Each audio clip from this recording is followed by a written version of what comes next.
I'm very excited to introduce you all to my very dear friend and fellow florist, Holly Chapple. Holly, thank you for coming online here with us today. Thank you. I'm so happy to be a part of this. Yeah, we have been, friends for years, and a lot has transpired over your life over the last several years. A lot has happened. I guess a lot we've all been going through, but I know you've been just dealing with everything that is comes along with running a business and going through all the hardships that sometimes life has faced us with. So I am really just so happy to see you here. You look all lit up. I feel like life is definitely great to see you smiling. And I can't wait to have you share your story with our members who might be new to details and maybe are unfamiliar with you. But I feel like everybody knows who you are or has run into you at some point if you're not already familiar with Holly or using your products you've created. But thank you for coming on and spending the next hour with us. I'm really excited to be here. So, just super thankful that I am smiling and that I keep on going and making and doing. And it's wonderful. I mean, you haven't asked me the question I'm supposed to answer yet. So I'll wait a second before I start on the whoosh, the download of information and knowledge. Yeah, well, my team always puts together a bio, and yours is like really long. I don't know if this is like your bio, but I would That's rather, ridiculous. you have been featured in every major magazine. I think that as far as florists go, you are living like the dream career, right? Of what most florists would love their career to be. But how is it that you got into the floral industry? Let's just roll back and like, where did it all start for you? So my father had a garden center, and when I was a kid, I actually have two sets of twin sisters. So we're five little girls. We're all 3 years apart, and we all had to help in the family business, watering plants, doing the thing. Daddy taught me how to make wreaths and centerpieces and garlands with evergreens. So it kind of came in it by that way. Um, and when my husband and I got the house that we live in, which we're still here, I reference it as the house that I live in because I don't live at Hope Flower Farm, so I have to qualify that all the time.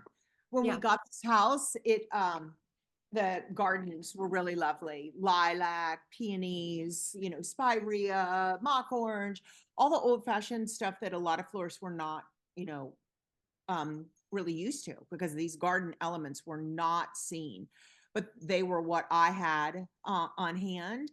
And so I started designing with a very gardening look, and Mhm. my world, just blew up. So I started doing, tons of weddings, having all those sisters marrying age. We were getting lots of inquiries. And then also, surprisingly enough, people don't understand the difference between a garden center and a flower shop. So, like, people in the community were asking. So I had a pool of referrals. And it went on and on and on, and I was doing great. It was very successful. I did this so I could stay home with my children. That's something that maybe a lot of people don't know. I pulled this out of thin ass air just because this was going to give me an opportunity to be with the kids. So I'd go off to the weddings. My husband watched the children on the weekends, and we just started growing and growing. About, I guess it was in 2009 when I was pregnant with my seventh child, I decided I would try blogging. Now, most people who are on their seventh pregnancy full term, like I was a month from delivering her, don't take on projects like this. But I just really loved blogging. And it brought a lot of attention to our studio. There were not other florists that were out there sharing their journey. And from that, I became a teacher and an educator. We started producing conferences and workshops. And then renting hotels was very expensive. So we thought we should have a farm where we could host the conferences and workshops. So we bought a farm 2 miles up the road. And then COVID happened. So there was no conferences, no weddings, and opened the farm to the public, thinking that everyone would show up um, because they You love built flowers like we do. Regular mere mortals need alcohol to enjoy flowers, so we ended up becoming a winery. So that's how it all went down. Weddings, like that's so my number one source of income. It's my primary focus. This is the leg that I stand on. This is how I'm an educator. So, and I really believe very strongly that if you are a wedding and event floral educator, you should be producing events. So, um, I am in the thick of it all the time. Um, climbing the ladders, doing the gig. So that's the way it goes down around here. Well, I'm always so inspired by you. I mean, I feel like you're seem like a one-man show. You know, you have all these plates you're spinning all the time, and I'm like, how does she manage to keep it up? But you must have a team of people that are helping you. Well, we With. do have, we actually really do have a very small team. My husband Evan passed away 2.5 years ago. So he was like the man that got everything like together for us. Like I'm just this crazy creative that comes up with, yeah, we're gonna do it. And then he would make the plan. Um, he built us most of our inventory and did all the bookkeeping and all the shit that a normal creative doesn't want to do. Sorry, I'm cussing. No, Trying, it's okay. We'll trying to bleep it out. um, so what essentially happened when he passed is that we had to hire other people to do the work that he did, and I had to take on things that I really hate doing. Like I hate bookkeeping and tax prep, and just the licensing and the zoning and the permitting. I mean, I get so caught up in it. It's just awful. But I mean, those are the things I have to do. I have to really lead the team a lot. I'm the one that knows, what to plant, when to plant it. I'm the one that still talks to the clients, sells the gig, knows what flowers to put into details flowers and how to make them a really beautiful contract. So I'm kind of like, I'm the mama overarching everything, but we do have help. We really only have a team of like 7 or 8 people. Four of Yeah. us are farmers. Hmm. Yeah, there's 4 farmers and there's 3, people that are managing email and the weddings. So we bring in a lot of freelancers to help us with the weddings. Um, and we do high-end luxury weddings under the Holly Chapel brand. And then we take normal obtainable weddings under Hope Flower Farm. So that's I how we see. do it. Okay. I have been to Hope Flower Farm. I came and visited you. I guess it was a couple years now. Time certainly flies too, Holly. I'm reflecting on this, and you first did my very first masterclass series like 3 years ago. We did it on contracts, so it's been a little bit. We want to kind of move through, but I was like, we need to come back and get more inspiration from Holly because I feel like everybody knows so much about you and really loves the work that you do and is just so thankful to have you as that mama because you really have done a lot to We like grow the industry and educate and teach. It's do. been It's weird because we had a lot of workshops last year. We have online education, which of the full course gathered and styled every single thing how we built this business, every document, every PDF that we use to do procedures. Of course, our software that we use details. How to build, and I mean literally step by step how to build the business. Well, we started pairing that with in person, and we had so many people last year, and these girls, like, or boys, a lot of them didn't know what what we had achieved, what we had done, because of the grief, and because I'm busy. I don't spend a lot of time on social media pontificating. I Mm, also don't like producing movies. I just want to put up real life stuff that's happening. mhm. So it's interesting. Yeah, it's a really big story. I don't think there is another florist in the industry that has her own product line. And I mean, I think there's some tulips named after people, but I actually even have my own rose with Alexandra Farms, which is super cool. So, I yeah, know. but it's all pure. The thing with me is it's all authentic. Like my relationships are because I truly love the companies that I'm working with, and it sort of just becomes like a family, and then it just manifests. I think that's the most important thing that I did with my business from the very beginning, be it the relationships with the venues, or the photographers. Your photographer relationship is super, super important. So that's the way this is all shook out. And people are Yeah. calling me. hanging up. They're flooding you. They're like, don't you know that she's on right now, on live?" Well, and what I really think is so profound is just the way that you brought the whole chapel designers together as like an organization. Because obviously you were teaching these classes, and you're like, okay, well, this is kind of like a way to be accredited in the industry, or no. So, It it just kinda happened, actually.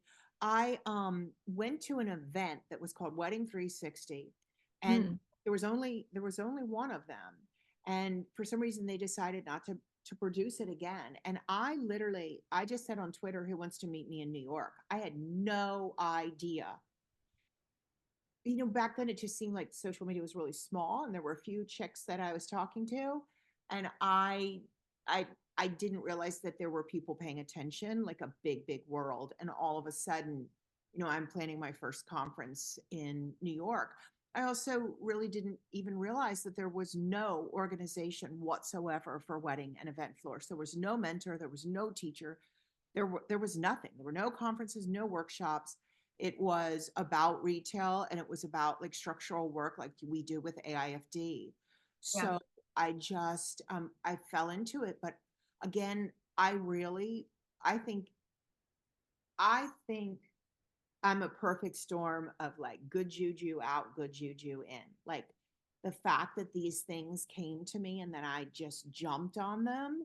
Like if you have an idea, you release it and you manifest it and you make it happen. Like most people would just not say, "Who wants to meet me in New York City?"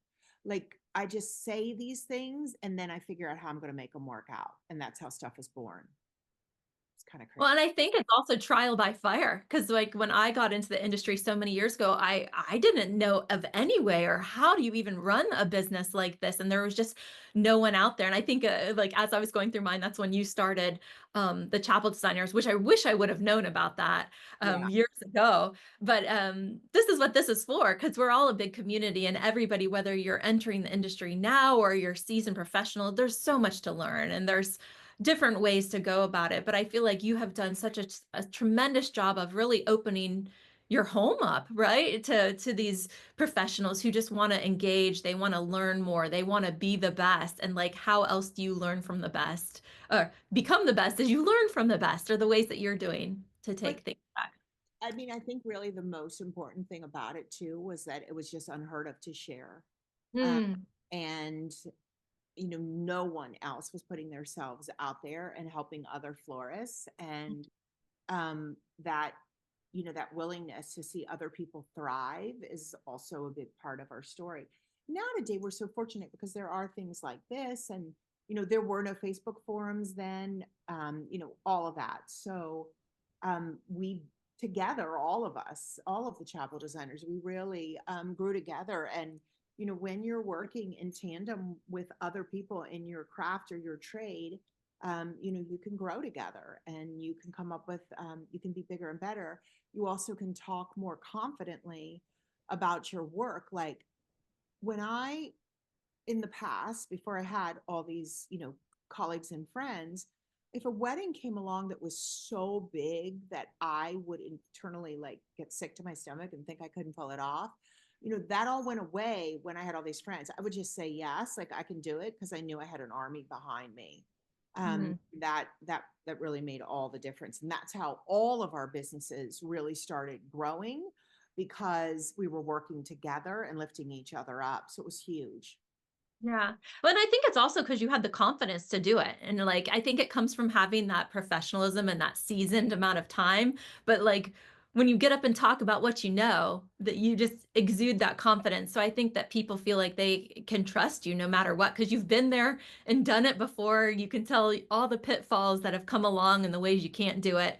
And I think unless you actually go through the steps to actually um, try and fail, you'll just never know. So it's great that you've been able to share about all of your experiences. I think, yeah, that's a huge part of what I can bring to the table is that, I've been doing this long enough that there is just solid experience, and and the failures can be shared and other people can avoid them, which is like super awesome for everyone else. Um, Not and a mistake. I see, Yeah. I see the holes in the industry where things are lacking, and I take it upon myself to make it happen. And Yeah. anybody listening today can do that. It's moving forward in spite of the fear and just pressing on and making stuff happen. I believe in that. So I think that innately we're all as florists problem solvers, right? That's what our biggest thing is like we got a deadline and we got to solve all these problems and it doesn't matter what it is, we can all come together and figure it out. You created something called Flowerstock. yes. What can you share how that came to be and what it is? So Flowerstock got born um, when we were doing all these conferences with really prestigious teachers, but it was really the time in between when all of us were just talking and laughing and having fun and collaborating. I said one time, see again, sorry, um, little wound up today. We I said, my God, we could just meet in a field and we'd be happy. And then I realized that, flower stock could be another type of event, one that was a little bit more playful. It's observation, it's not hands on. And you can sit back, take a breath, and observe, which I actually, the first time we did it, I was very concerned that, people would really want to do the hands on. You can do hands on there if you want to, but the majority of it is sitting back and like breathing and and giving yourself this opportunity to consume education. Mhm. So it ended up the first year we did it, it ended up in country living, and then Deborah Prinzing started calling it floral tourism. So we do it every year. And you can sleep at tents on the farm, and there are campfires, and it's teacher after teacher. It's just a really, really lovely time. And when we first started it, the farm was not as beautiful as it is today. There were not flowers everywhere. I mean, there are flowers everywhere. It's insane. So that's flower stock, and that's usually in October. Yeah, and I would imagine that Hope Flower Farm, it's such a beautiful backdrop, an inspirational backdrop too. And I know that you have a lot of memories there. Does it still inspire you in like how you creatively design Yeah, based on farm the is the farm is really, truly, I love the farm. Weddings, I love doing weddings, but I want to be in a place where I'm doing weddings because I want to, not because I have to. So I'm really trying to flip that. In 2019, we were starting to make choices about what we would take. Um, and we were going to be very intentional so that we were spending more time together as a family. I've done the work. I've put in, now it's 32 years into this industry. So um I was hoping to buy more family time, more time off. When he died, that really put me back into the thick of, now we needed to hire four people to do the work that he did. His paycheck's not coming into the house, and I have to figure out how we're going to make it. So I had to take a lot of work I didn't want to do. Um, yeah. and I'm really trying to be mindful. Not that I didn't want to do them. They were wonderful weddings. I will, anytime I'm in a consultation, if I get a funky vibe from somebody, I don't take the wedding. I don't, my gut at this point, and actually your gut also knows when somebody's trouble. I avoid that like the plague. Um, but I was having to take more than I really wanted to do, because farming is, the weddings are sustaining the farm. The farming is so expensive, so expensive. So, but yeah, we're doing it. Yeah. Well, and how do you stay inspired? 35 years in the business. What inspires you now? Like when you're meeting with clients? You know, I I love the evolution of the industry and how new colors emerge, new flowers emerge. Um, I am really, it's a true passion. Like, I really, really, really love flowers. I also love things, little details and bits and pieces. So I collect, and when I'm styling for myself, it might be a piece of fabric or a beautiful candlestick, and I'm off to the races. I I am so used to replicating or duplicating the vision or the dream, or creating somebody else's dream. Um, having a little starting point, some kind of little thread to begin on really helps me. When I can do anything I want to do, then I could stand in the field and, pull every freaking color. So that's when it's up to me alone, then I will look to an anchor, which would be a piece of fabric, a new vessel, some kind of something that I, gathered abroad. I do a lot of um, antiquing and flea marketing, but also, when we go, if we are blessed enough to travel abroad, they're ahead of us and you see new details and new ideas. I think another thing is always that interview with the client and really understanding who they are, because they will take you on to something that is unique. Like, you know, they love ponies, and all of a sudden you're, developing a pony wedding, right? So, I mean, it's much easier to begin with the client and their wishes and what they're envisioning and what is important to them as a couple. It's my job to create an event that beautifully displays who they are as, a soon to be married couple. So, Well, and I think that's a really good lesson for florists out there is like listening to your client. Is that something like what do you think is the most important lesson that you teach to your students when they're taking classes on floral design or selling weddings? Do you think that's uh I I guess think, I mean, there's so many aspects of this. Most important is probably the tools and the software and getting education. So, um, Mm. I, I definitely, I, I say this, I am intimately, involved with these flowers. Like when a color combination comes up, like I know who my go-tos are. I don't have to Yeah. think about it and I don't have to research. So that comes from either, going to the wholesale house, having flowers delivered just to experience new things. My wholesalers to this day, when there's a new rose, they know to send it to me. They know I will invest in it. Um, I'm always like searching for the next thing. So that's really a big part of what I do. Yeah. So what do you believe is the key to creating florals that look beautiful and feel meaningful and personal? So that they're tied back to the client's wishes, but a garden element, something. So many of the flowers that we see typically are very contrived, very forced. They look manufactured, and so I always feel like pulling some element that is gardeny, special, unique, that they don't see every single, you know, recipe that's thrown out at the grocery store or at the retail flower shop. I want them to have those little special moments. I I do think a huge part of my look is garden roses. I really don't care for designing with standard roses. I have gotten to a place where, again, I feel like they all look manufactured.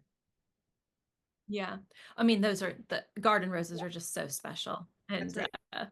uh, you have been fortunate to have one named after you. I love that. Yeah, it's Holly's Hope, which was Evan actually named it before he died. So that was super cool. I think also, like, again, this intimacy and understanding the flowers and their value. When you're in a consultation, I mean, I hear people complain all the time, like, oh, I don't have clients who can afford garden roses, or I don't have clients who can afford peonies or ranunculus. Back in the day when I started, they didn't have an idea what any of these flowers were. Today, clients, because of social media, are very, very well aware of the sexy stems. And when you say to them, goodbye garden roses, goodbye peonies, then all of a sudden their budget ups. So, like, explain to them that you're willing to give them a wedding at a lower price point. Totally happy to do that so that they feel like they're in charge. But, these are the things that you will lose. Expect to see some standards or some carnations popping in here. And then all of a sudden, their budget changes when they realize they're going to get more expensive stems. And I tell the clients that labor wise, it's the same amount of labor for me to punch a carnation as it is a garden rose. So the investment, the increase that you put is truly about the stems, the quality of those stems and the value of them. Does that make sense? Yeah, I mean, I completely agree, but you can't undercharge for giving people beautiful blooms either. You gotta keep the lights on, right? I think a lot of aspiring florists are getting new into the business. Like this is a, a misconception or something that they still haven't figured out how to do. Is there any advice that you would give to younger florists or florists that might just be looking to break into business as what they can do to build their brand? Or how would you give them those? What would you suggest to them as they're building their brand? Um, how do you charge for your services? We have a person asking a question. How we built the brand. It was we stood on quality. I mean, that was everything. Um, and I I do think in the beginning, like it's really, really important that you know you're going to get the images back. If you work with a photographer and they're horrible and they don't share or they watermark, um, Mm. I just mark that down. And the next time an inquiry comes in with that photographer, I don't take it. I'm like picking and choosing where I'm going to go so that I Mm. can build a beautiful portfolio. So someone had just asked about services, but I didn't see the whole question. Yeah, let's see here. We have a question from Eileen that says, "Hi, Holly. So from the business side, you have a staff accountant and marketing director so that you focus on design and customer relations?" Um, That sounds like so sexy. No, not really. We do have an outside firm that is helping us with the online school and the marketing. But what's really hard about all of this is every time you hire someone else, you're still in charge of them. Mm. So I think what would be ideal someday if we ever could afford to do this, I would love to have somebody who was just following us around, capturing everything we are doing. We are like content creating 24 hours a day, but we're too busy to stop and film it. Um, so I Yeah. I don't. I mean, that sounds really good. I mean, we have people in those divisions, but I'm still the overarching person that has to manage it all. Yeah. Someone had asked about services, like how Yeah, we have a to charge question for from service. Kristen Brown. It says, "How do you charge for service or labor if you are not marking up based on the flower cost? Are you just putting like a smaller percentage of markup on So those luxury I flowers?" mark up for the flowers. I don't know where you thought I didn't. Yeah. I'm I aiming. think for like the comment for the it's the same price whether you stick a carnation in or a Oh, rose. well, I mean, but the value of the stem, you're multiplying four times, five times markup, depending on what you want to be at. Yeah.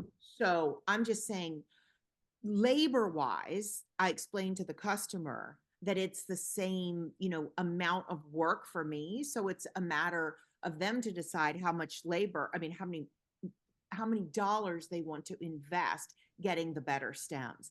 So we actually bump anywhere from 4 to 5 times via detailed flowers, and then we charge a delivery and setup fee. And then we charge a breakdown fee. And when we started doing that and teaching that, no one else in the industry was doing it. That Yeah. is a complete and total result of the work that was actually my husband Evan, was a complete and total result of the work that the things that he was teaching me. So um, the labor for each piece that we're designing is built into the design, and then there is a complete and total different fee for delivery and setup, the day up, and breakdown. Yeah. And I think that that's where a lot of florists aren't really capitalizing on all the ways that they could be charging. So we really try to teach that. And when people start on the software, and we're always like kind of conflicted when we see people coming on and should we tell them this is the way they should be doing it? And yes, that's what we're doing. We want the whole industry to like raise their prices. So Kristen has a comment. Okay, so yes, so you're telling them it doesn't matter to you if they pick up the carnation versus the peony, but it should matter to them. Yeah. Yeah. Yeah, I think as a mentor and a teacher, what do you think is the most important lesson to teach floral designers? Like like profitability first or um I mean, profitability and procedure. And I also, I always say we have like an armor around us. We really, really protect the events. Um, meaning I'm never go understaffed. I'm going to add more people to the team if I need more people to the team. I'm ensuring success because one bad day can, take the house down. And we have done over 2,000 weddings, and we really haven't had. We had one crazy woman, and the wedding was so beautiful and was published in Style Me Pretty, and she was still off the beam. But Yeah. um, I I think that I mean, I will also say, like, if your gut is telling you something is not right and you shortcut it and quite frankly half but up it you're not going to get away with it. You are going to cause damage to your company. That's crucial. You can't. Yeah, there's a question from Anna Bentley. How do you get your freelancers? And I imagine you probably pull from your chapel designers. I do. Ok- I pull from yeah, the chapel designers, people that have, you know, trained under me. Um, yeah. Also, I do think that people who are business owners are better freelancers than people who are just, they don't really have any loyalty. They're running from, freelance gig to freelance gig. Whereas when you bring in colleagues and friends and they're business owners, they understand the importance of, supporting you, and then you can be there for them, which, I mean, for me, that's the way we've always done it. Yeah. So you take multiple trips throughout the year too. I know you recently contacted me. I think you were in Washington or Oregon or somewhere. You've been to South America this year. You visit Alexandra Farms Yeah, quite free. I was in Utah. I taught in Utah. And yeah, I was just in Dallas, Fort Worth. Yeah, and I was in Bogota. And now on Sunday, I leave for Spain. So I'm Wow. teaching in Madrid Bloom. So two of my babies are um, the Flower School of Madrid and the Flower School of Moscow. Were both founded by Chapel designers. So I go into Madrid to teach. And then, yeah, I mean, yeah, I run around a lot. I do. Yeah, I love that. I know. And then traveling is not as easy as people might think. It looks so glamorous, but it is very taxing on your body. I don't know how you're traveling as much as you do. It is. I mean, the biggest thing for me now is leaving the kids. Yeah. Like he was here with teenagers in the house. I have to get somebody to stay here to watch them when I go. And there's a little PTSD and a little trauma still here from that Mm. loss. And so being away from them and being in another country and thinking like, oh, actually I shouldn't be saying these things because I'm getting ready to get on a plane on Sunday. But yeah, all that's real. It has to be figured out too. Yeah. Well, I mean, it's life coming at you really fast. I mean, I know when I went through my brain tumor surgery years ago, you have to really get your affairs in order. And I feel like it was a big wake up call, for you, especially figuring out all these moving pieces, especially when other people have such a big handle on what your business is. So it's like kudos to you because I feel like we all kind of sat and watched from afar, but didn't really know that kind of chaos and like how do you carry on or get through that. So I do appreciate you sharing these vulnerable spots with people. I I do think, I do really love this. If you kind of only like your career in floristry, you should probably dip out because this is I mean, this is a lot of work, and part of the payoff is clients that are happy and relationships that last forever. Um yeah, it's really hard. I had one of the biggest weddings of my career in Montana 5 days after he died. Yeah, Uh, I remember. it was unreal. Now, I actually was not expected. When he passed, the client, the planners all knew that I had a team that was completely prepared to do it. I stay ahead of it. We were prepped and ready to go. But I actually made the choice to go. It was a very healthy choice for me to go because it Evan wanted me to go, and I wanted to see it through. And it was a beautiful, being in Montana was very spiritual actually. So, um, the other thing Evan and I always believed in too was like roadblocks. Like if there's a roadblock, like if any of the kids had been in trouble, or something was just saying don't go, I wouldn't have gone. Again, it's Yeah. listening to gut, right? Like, um, Mhm. I just, if a door slams in my face, I know I'm not supposed to push it. I'm supposed to just move in another direction. And then also the other thing that Ev used to always say is, can you sleep at night? Like, a lot of our decisions are integrity decisions. What is the right thing to do, by my client or by my industry? Yeah. And we all appreciate that for sure. And I feel like the industry has really embraced you and wrapped their arms around you, and just to tell you how much we love you. I know that Alexandra Farms really did that by honoring you with that rose.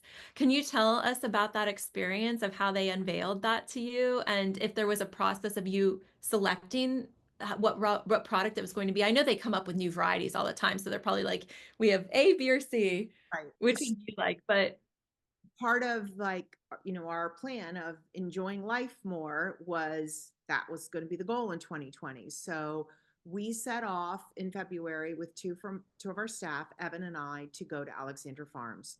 Now, I have been using the garden roses before they were even available at the regular wholesalers. So I've always been kind of a brand ally. I'm not paid to be one. It's the brand I love. And so, because I have been talking about these roses using, I mean, I've even been quoted in the newspaper that I care more about David Austin than I do Brad Pitt. This was quite a few years ago. But well, who doesn't, right? In our industry. Come on. so um, we got to go out to the farm, and while we were there, we started to talk about what it would look like if there was a rose that had my name. And while we were on the bus, Joey, who's the owner of Alexander Farms, and I were coming up with stupid names, and Evan just was like, "What about Holly's Hope?" And we were like, "Oh yeah, that's it." So she was chosen. The name was chosen. He went and trademarked it. There was a rose there that we really loved. We thought that it was potentially the one. But what happens is, these roses have to go through trial. And I'm a part of that trial. They'll send them to me, and then we decide whether they're, worthy, whether they're going to make it, whether they can fly. Um, it may look great in Bogota, but it may not be able to get on an airplane to, Luckett's, Virginia. So the way that it all shook out was, that first rose really wasn't right. And Joey sent me another one and said, "What about her?" And I was like, "Oh man," because Holly's Hope is insane. She opens so big.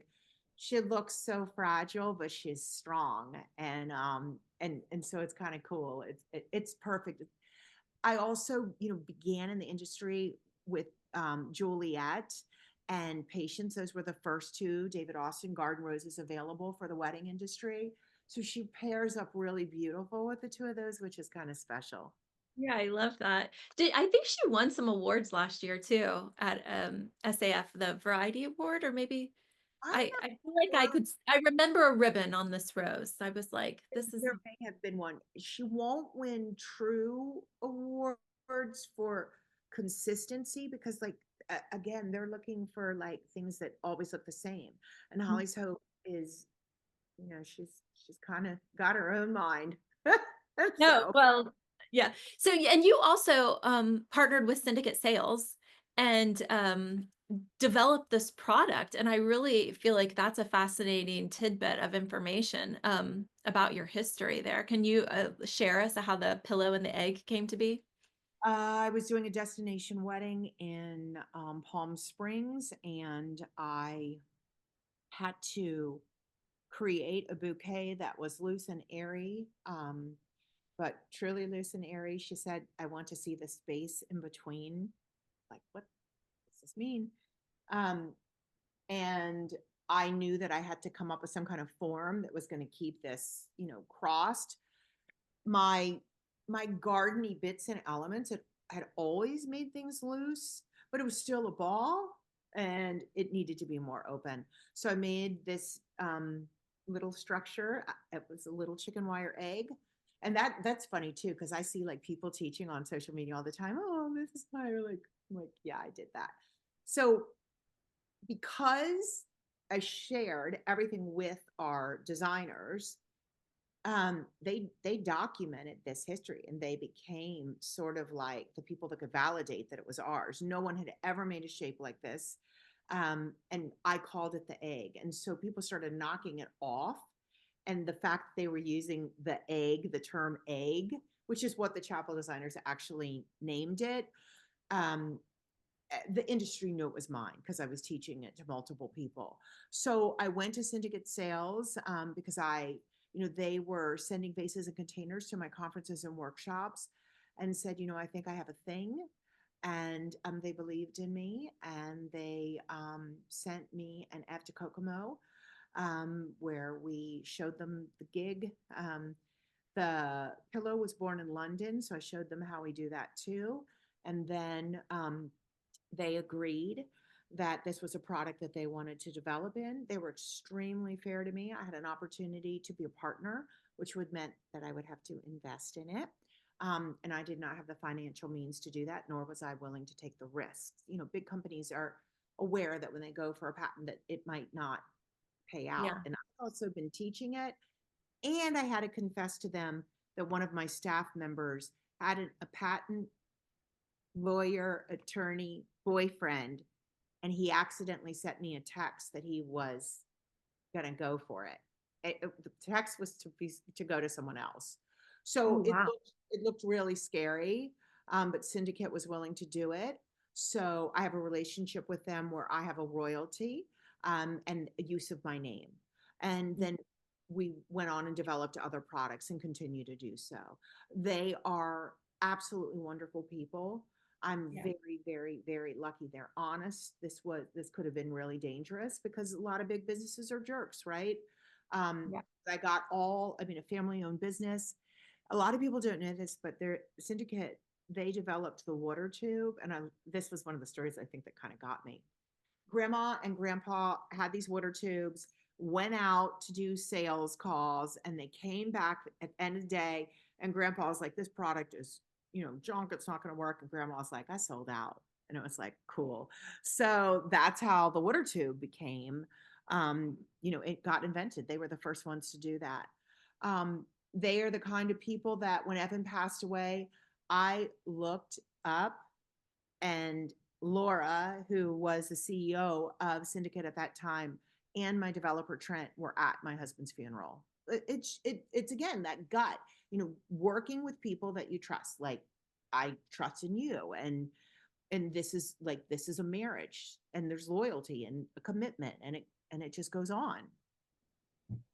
Well, whenever I go and these are great techniques and foundational elements that everyone's using. Whenever I see Derek Woodruff do a presentation and he's using the egg, like he can throw it through someone in the audience and it like doesn't fall apart. So it's like, it does work. So, That so throwing thing, how, it's something they all love to. They grabbed that up from me and just kept going with it. We throw it every oh, time. really? Oh yeah, yeah, yeah, yeah. It's like the Shamu, it's like, oh, you're sitting in the front row, you think you're going to get all these flowers and it stays together. So he always finds me and tosses it my way. So how does a florist join your chapel designer network? So Chapel Designers has its own website, and when there's a Chapel Designers event, it's posted, and you become a member of the organization. Um, which means then you go into our Facebook forum and you're able to get all of the details and information from years and years past and access to me. Um, there are discounts and things that come from being a member of Chapel Designers. Currently, we don't have anything planned right now. We normally have a wedding workshop in March, and we may post it. What we have been focusing on is Gathered and Styled, which is Gathered and Styled is this, online education. Now we've paired it with a day in person, so you get both.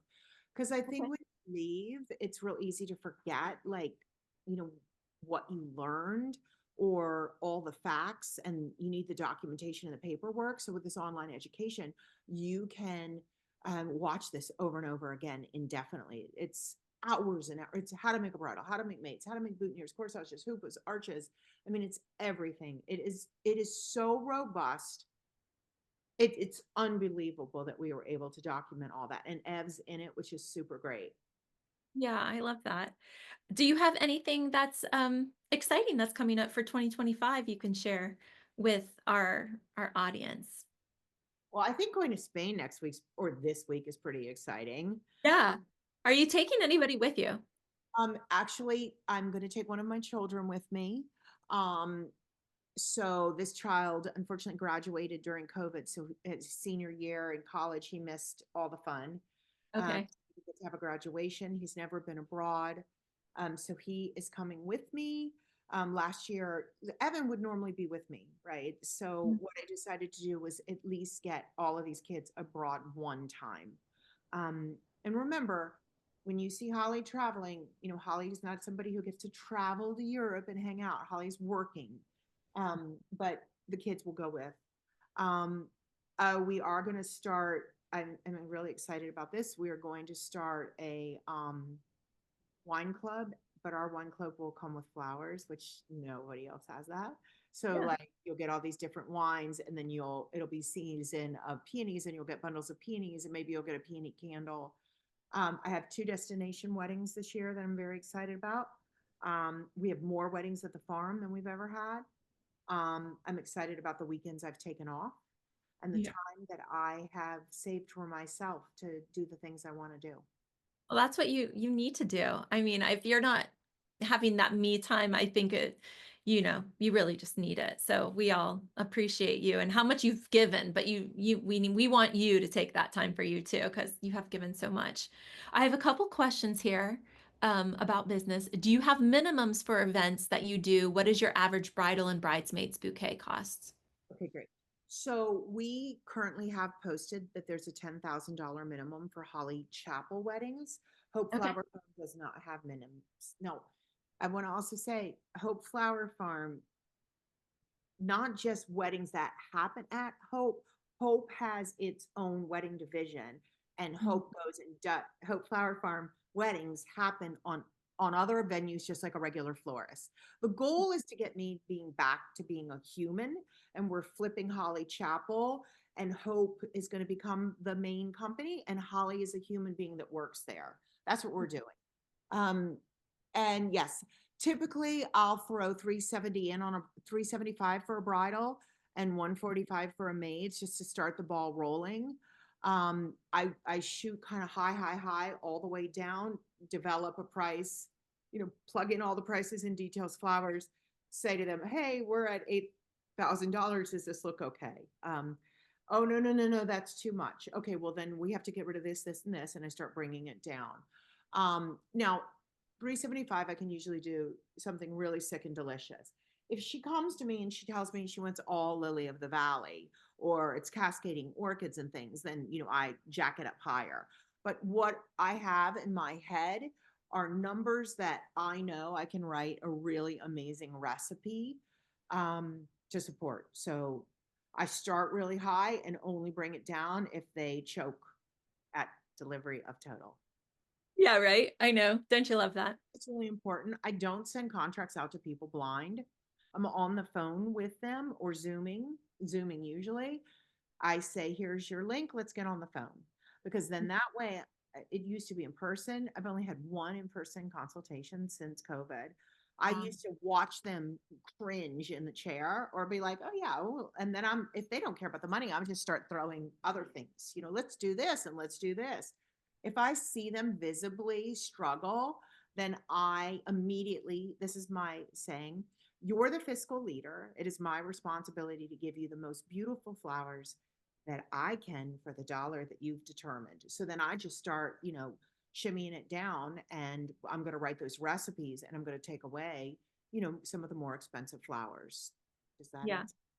Yeah, no, I think that's great. It gives people a really good place to go from.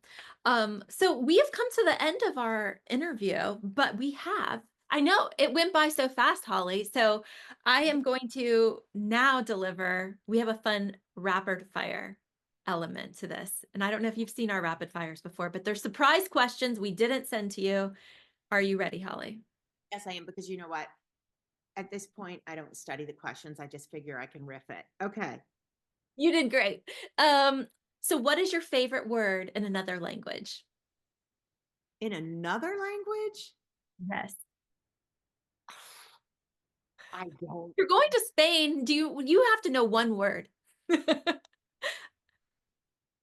Oh my God, do you know what our famous our favorite saying used to be? This is terrible. Una mas for one more baby. We used to say Oh, it to each other all the time. Una mas, una mas. Sorry. you did well too, because you hit the jackpot with kids. You're about to have your own TV show, like 18 Kids and Counting, you know? I know. So yeah, it was crazy. What is your drink of choice? Coffee. I I thought have a thing. I wine. do not drink alcohol. Just also, if anybody's wondering, like you run a company like this, you're not partying every night. Yeah. You keep your head together. How do you own a winery and not drink wine? Do you want to know that it's my favorite division in the company? Because no one will ever ask me to stand behind the bar. No one will ever ask me how much the wine is or how to find it or do it. Nobody asks me anything about it because they know I don't know. I would highly encourage you to build divisions where you're not the one that has the keeper of the information because it's really awesome. Yeah, I don't.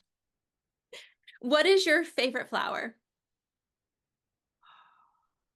I mean, I really, really, really, really, really would have like an armful of everything. I guess lilac is probably the most sentimental to me because that is the first flower. Like we had an abundance of those here on the property, and that was one of the first things I started selling. But I mean, I equally love like a lot of different flowers. You know, I we have fields of dahlias, fields of peonies. I'm super into viburnum and lilac. We grow ranunculus. We have 30,000 tulips in the ground. Like I'm Your daffodils are insane too, I must. obsessed with daffodils. Like have Yeah. so many of them. So I really don't have a favorite. I once had someone say the one that makes me the most money. No. Good one, right? What's one item you cannot leave home without? My phone. My phone. I have one of these. Do you guys have these bandoliers? Oh, bandolier. Yeah, I love So it. it's got my keys are zip tied to it and my money's in it and my license. So yeah, I'm not going anywhere without that, like anywhere. I'm gonna add that to my Amazon marketplace. They're I amazing. love them too. Summer, spring, winter, or fall, what's your favorite season? Spring, Morning or evening time? morning. What's a hobby you've always wanted to try but haven't yet? Um, well, I'm kind of doing the things I didn't ever want to do. Like I've been, if you follow me on social media, you might see I'm like baking like a million loaves of bread a day. And I've started doing art. So there are some mediums of art that I've been fooling around with. Good. That's good. Really healthy. Are you more of a thinker or a doer?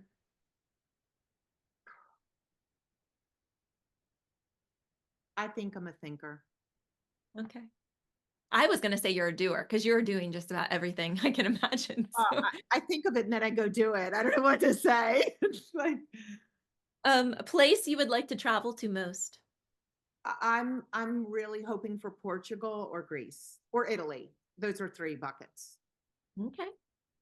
What is for dinner tonight? You know what? I have roasted chicken, scalloped potatoes, and carrots. Okay, I like it. I'm coming over for dinner. I don't know what's for dinner. What's your go-to karaoke song? I don't do karaoke. No. You're never going to hear me sing ever, ever, ever. Okay. What is your hidden talent? I'm a connector. That's my jam. What's a song that always puts you in a good mood? You know what I just found out about? Um, I can't even say it's a good move, but I just love it. I never heard of Tedeschi Trucks. Do you know who they are? Mm-mm. Somebody just told me about them, and I'm like jamming on. I'm like literally waking up in the middle of the night and going, Google, play. It's Midnight in Harlem. You guys should go listen to it. It is so sexy. She's like got a body rate vibe. Oh, Um, but yeah, it's really cool. I love music. Like I have the most eclectic list. That's something that I've really that has been helping me out of the grief is that I've been going to a lot of concerts and listening to a lot of music. I want to have a music venue at the farm too, on top of everything Well, else. and you have musicians that come and play at Hope Flower We Farm, like we do, but they're normal musicians. I want to take it up a notch and get some sexy people. okay. What is your favorite dance move and extra points if you show us what it is? I don't dance. Totally do not at all, at all. Okay. I am a watcher, an observer, and I take great delight in everybody else's ability to do it. So you can't dance and you can't sing. Come on, Holly. Do you play an instrument? No? Nope, none of it. Loser.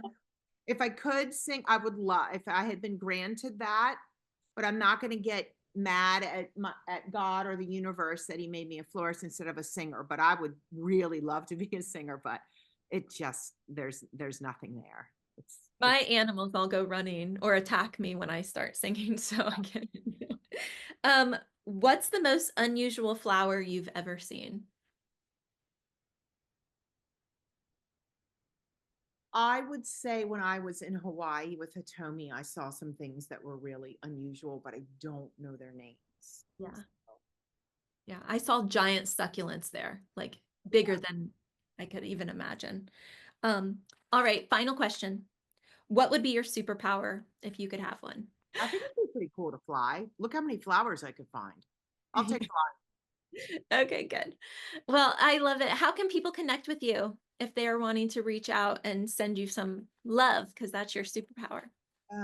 I do respond to DMs. So if anybody needs me, you can send a DM and I will do my best to respond. If I don't respond, then we have that Manny chat set up and sometimes it messes things up and I don't see the comments. So just always hit me up again. So I never would not respond unless I just missed it. And then Hope Flower Farm is the website where you can find the online education conferences, workshops, and also purchase products online. So we ship from our farm with a shipping department, and also Chapel designers. And then Holly Chapel has her own website too. That's where the luxury weddings are.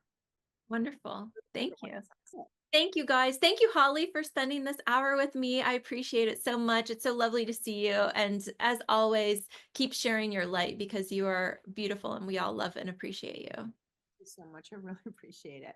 Bye, sweetheart. Bye, everyone. Bye, guys. Thank you.